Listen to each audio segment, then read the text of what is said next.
Je rencontre beaucoup de parents qui se plaignent du développement physique de leur enfant. Du genre, mon enfant ne grandit pas suffisamment, mon enfant ne grandit pas comme l'autre. Mais mon enfant est né en même temps, à la même période que tel autre. Regarde, l'autre est déjà plus grand, mais pas encore petit. Non. Les enfants, même nés le même jour, je dis bien à la même heure, auront un développement différent. Chaque enfant grandit de façon différente. Le moment où il faut s'alarmer, c'est lorsque ton enfant est déjà en dessous de la courbe de croissance. Donc, dans cette vidéo, n'est-ce pas, je vais soulever cette thématique avec vous parce qu'il faut qu'on en parle, il faut qu'on rassure les parents et il faut qu'on indexe, on voit à quel niveau peut-être il y a problème afin que l'enfant ne grandisse pas ou alors ne se développe pas de la même façon que les autres. Donc, dans cette vidéo, je vais vous partager 4 facteurs qui peuvent jouer en défaveur de la croissance de vos enfants.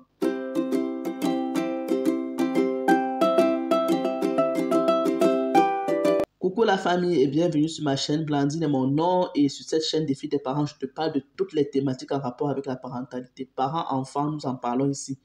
Donc, ce sont des choses qui t'intéressent. Si tu es intéressé, n'est-ce pas, par les sujets qui composent l'éducation, la santé, le bien-être des familles ou même des enfants en particulier, sois-toi la bienvenue. Tout ce que tu as fait, tu t'abonnes, tu actives la cloche et tu feras partie de notre communauté. Ici, nous parlons sans jugement. Nous sommes là pour sensibiliser et pour s'entraider, n'est-ce pas? Donc, comme je l'ai dit dans l'introduction, aujourd'hui, je vais vous partager, n'est-ce pas, 4 facteurs qui peuvent jouer à la défaveur de la croissance de votre enfant. Le facteur numéro 1, c'est quoi? C'est que un enfant qui est né, n'est-ce pas, on analyse ensemble, un enfant qui est né avec un petit poids. Je vais prendre l'exemple d'un enfant, de 2 enfants, parce qu'il faut bien comparer. Un enfant peut-être né avec peut-être 4 kilos, un autre enfant né avec 3 kilos. C'est clair que les enfants qui sont même nés avec ces kilos-là, mais le même jour, c'est clair qu'en 5 mois, celui de 4 kilos aura aussi pris un peu plus que celui de 3 kilos. Ça ne veut pas dire que celui de 3 kilos n'a pas grandi, ou alors que celui de 3 kilos est en retard de croissance. Il est plus petit que l'autre, mais il est en train de grandir en fonction du poids avec lequel lui-même il est sorti aussi. Vous voyez? Donc ça, c'est l'un des facteurs. Il faut observer d'abord, avant de parler de retard de croissance, observe d'abord à combien de kilogrammes ton enfant est né, à combien de kilogrammes l'enfant de l'autre est né, et tu vois si ton enfant a rétréci. C'est-à-dire que si le poids avec lequel il est né, il a perdu du poids, là, il faut s'interroger. Mais si avec le poids qu'il est né, il est en train de prendre, même si ça n'atteint pas celui de l'autre, et qu'il prend quand même, vous voyez, et qui prend quand même, et que, comme j'ai dit, en fonction de son poids, parce que même quand on regarde les courbes de croissance, on ne regarde pas seulement le poids, on regarde d'abord le poids de naissance de l'enfant, on regarde maintenant le poids à laquelle un enfant de cet âge est censé avoir. On ne peut pas savoir si l'autre enfant est déjà à 8 kilos à 5 mois, ton enfant est à 6 kilos en 5 mois, ton enfant n'est pas forcément en retard de croissance. C'est ce que je vais t'expliquer en fait. Donc le deuxième facteur, c'est quoi? Il faut observer. Est-ce que ton enfant, c'est une fille ou un garçon? Parce que l'enfant fille ne grandit pas de la même façon que l'enfant garçon quand ils sont petits. Parce qu'après, le développement change. Je vais expliquer aussi ça dans cette vidéo. Les enfants filles, quand ils naissent, le garçon grandit beaucoup plus vite. Je veux dire, se prendre du poids beaucoup rapidement que la fille, jusqu'à un certain âge, je crois jusqu'à 2 ans. Après, il ralentit. L'enfant fille qui est à ce même moment-là, elle ne va pas prendre rapidement comme le garçon. Mais à partir de 2 ans, quand le garçon, lui, l'a freiné, la fille, maintenant, commence aussi à se développer plus rapidement aussi. Elle-même, elle va grandir jusqu'à ce qu'à un certain niveau aussi. Généralement, elle va grandir à peu près maintenant de façon légèrement plus grande que le garçon. Légèrement, je dis bien. À un moment donné, ils vont se stabiliser vers l'approche de la puberté. Vers 10 ans comme ça, là, ils seront presque pareils. Et à ce moment-là, maintenant, le garçon, lui, va encore grandir plus vite. Le garçon, lui, grandit plus vite. Pourquoi? Parce que sa période de puberté, la période de puberté des garçons dure beaucoup plus vite. Est beaucoup plus longue. C'est-à-dire que la fille va grandir, elle pousse, vers 13 ans, 14 ans, elle commence à freiner. Je suis un exemple parfait. Moi, on m'appelait la girafe. Aujourd'hui, je suis la plus petite de ma famille, vous voyez un peu. Donc, j'ai aussi poussé mes frères que j'avais laissés là, qui je disais qu'ils vous êtes trop courts là. Ils sont venus, ils m'ont traversé. Donc, la femme, elle va grandir, elle grandit. À un moment donné, au niveau, à la période puberté, dès qu'elle a fait peut-être ces 2-3 ans de puberté, elle s'arrête. Le corps commence à se former, vous voyez. Et quand le corps commence à se former, les seins sortent et tout, sa croissance commence à ralentir. Le garçon, lui, maintenant, à ce moment-là, lui, il dit maintenant, puisque sa période pré-puberté et puberté est beaucoup plus longue, lui, maintenant, il vient maintenant traverser tout ça. C'est pour ça, maintenant, vous vous rendez compte que mais, la fille, s'il dépassait le garçon sans taille, qu'est-ce qui se passe? Pourquoi maintenant le garçon est plus grand? Non, c'est comme ça. Ça ne veut pas dire que la fille a un retard de croissance. Elle n'a pas un retard de croissance. Elle a grandi de façon normale. Et c'est comme ça que se passe le développement des filles, contrairement aux garçons. Le troisième cas, c'est quoi? Il faut observer, est-ce que ton enfant mange bien? Si ton enfant mange bien et qu'il n'a pas le poids que tu souhaites, ça veut dire que celui que tu crois qu'il mange bien, même s'il est en santé, il ne mange pas de façon équilibrée.